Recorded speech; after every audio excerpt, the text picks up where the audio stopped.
কোরআনে এসেছে মানুষের সব বিপদ আপদ তাদের নিজেদের কৃতকর্মের ফসল। আবার অন্য আয়াতে এসেছে আল্লাহ ভয় ও ক্ষুধা দিয়ে পরীক্ষা করেন। আমরা কিভাবে বুঝবো কোনটা আমাদের কর্মের ফল আর কোনটা আল্লাহর পক্ষ থেকে পরীক্ষা?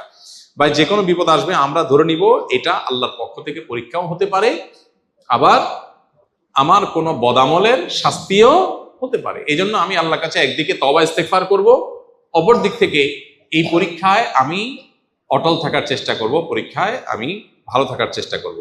দুনিয়াতে কোনো বিপদকে আমরা নিশ্চিতভাবে বলার উপায় নাই এটা পরীক্ষা আর এটা আল্লাহর আযাব বা শাস্তি। অনেক সময় দেখা যায় কারোর বিপদ হলে গ্রামে শহরে অনেকে মন্তব্য করে এর উপরে এত বিপদ আসে কেন জানো? কারণ লোকটা অনেক খারাপ, নাইলে এত বিপদ আসতো না। আপনি কিভাবে জানলেন যে এটা আল্লাহর আযাব হিসাবে আসছে? এটা নবী রাসূলরা শুধু বলতে পারেন, তাদের কাছে ওই আসে, তারা বলতে পারেন যে এই বিপদটা আল্লাহর পক্ষ থেকে আযাব আর এটা আল্লাহর পক্ষ থেকে পরীক্ষা। আমরা যেহেতু নবী রাসূল আমরা জানি না, এই জন্য আমরা দুইটারই সম্ভাবনা আমাদের কাছে থাকবে। এটা হতে পারে পরীক্ষা, হতে পারে আল্লাহর আযাব। এই জন্য আল্লাহর আযাব হিসাবে আমরা ইস্তেগফার করব, আবার পরীক্ষা হিসাবে পরীক্ষা অটল থাকার চেষ্টা করব। শাহজালাল রহমতুল্লাহ আলাইহি মাজারের দান বাক্স সিলগালা বসলো প্রশাসনের নতুন দান বাক্স, এই উদ্দেশ্যকে আপনি কিভাবে দেখছেন? মাজারের দান বাক্সে যে পরিমাণ টাকা, কয়েকদিনের দান বাক্সে যে পরিমাণ টাকা উঠছে, কত লাখ টাকা জানি উঠছে? 17 লাখ টাকা। কয়দিনে? 3-4 দিনে। সুবহানাল্লাহ। তাহলে মাসে কত টাকা হয়? তাহলে বছরে কত কোটি টাকা হয়? এই টাকাগুলো কই যায়?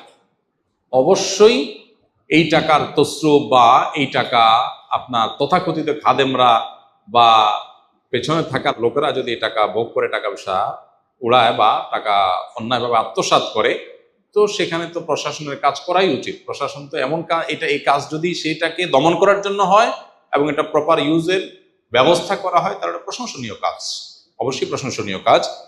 আমাদের দেশে মানুষ কত সহজ সরল। আমরা মাজারে টাকা দেই। মাজারে কেন টাকা দেই? বিপদ দূর হওয়ার জন্য না? মাজারে টাকা দিলে মনের আশা পূরণ হবে, বিপদ দূর হবে। এতে কোরআন বা হাদিসে কোথাও আছে? নাই, কিন্তু আমরা দিচ্ছি।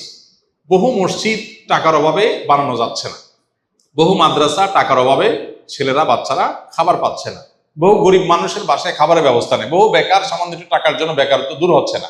অথচ মাজারে গিয়া লাখ লাখ কোটি কোটি টাকা মানুষ ঢেলে দিচ্ছে মিথ্যা আশায় যে এখানে দিলে আল্লাহ আমার সমস্যা দূর করে দিবে। আল্লাহ তো বলেন নাই।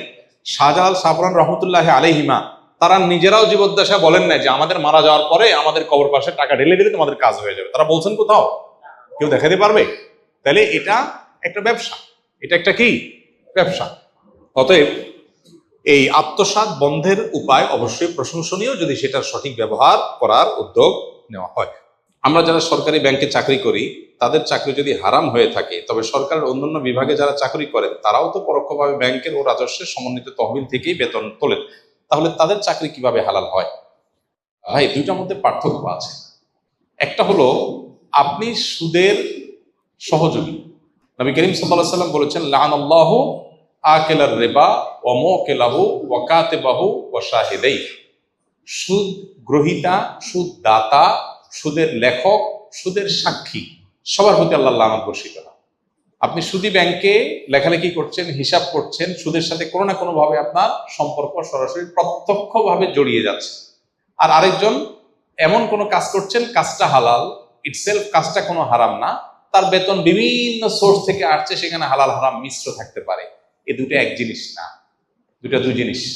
সরাসরি আপনি কোনো হারামের সহযোগিতা করলে সেটা অবশ্যই হারাম এবং তার জন্য আল্লাহর কাছে দায়ী হতে হবে, গুনাহগার হতে হবে। কেউ যদি টিকিট ছাড়া ট্রেনে ভ্রমণ করে থাকে এবং পরবর্তীতে সে ভাড়ার টাকা পরিশোধ করতে চায়, তবে কিভাবে পরিশোধ করবে? ভাই, ট্রেনে অথবা বাসে বা কোনো পরিবহনে আপনি টিকিট ছাড়া কখনো চড়েছেন, তাহলে ওই একই পরিবহনে ওই একই ট্রেনের যত টাকার টিকিট কেটে আপনি চড়েন নাই, অত টাকার টিকিট কেটে আপনি ওটা ছিঁড়ে ফেলে দিলেন। বিশেষ করে ট্রেনের স্ট্যান্ডিং টিকিট, যত টাকার টিকিটের ফাঁকি দিয়েছেন জীবনে, অত টাকার টিকিট স্ট্যান্ডিং টিকিট কিনবেন, দাঁড়ায় থাকার টিকিট, যেটা অন্যের হক নষ্ট হবে না। টিকিট কেটে আপনি এটা চড়লেন না, তাহলে টাকাটা কোম্পানিতে ঢুকে গেল, আপনি দায়মুক্ত হয়ে গেলেন। তারপর আল্লাহর কাছে ইস্তেগফার করতে হবে। আর যদি এরকম হয় যে কোনো বাসে এরকম করেছেন, সে বাস আর খুঁজে পাওয়া যাচ্ছে না, ওই বাস আর কোম্পানি নাই এখন, তাহলে সেক্ষেত্রে সেটা যদি হয়, তাহলে সেক্ষেত্রে সেই টাকা ওই বাস মালিকের তরফ থেকে গরিব দুঃখীকে দান করে দিবেন, নিজের সওয়াবের আশা ছাড়া।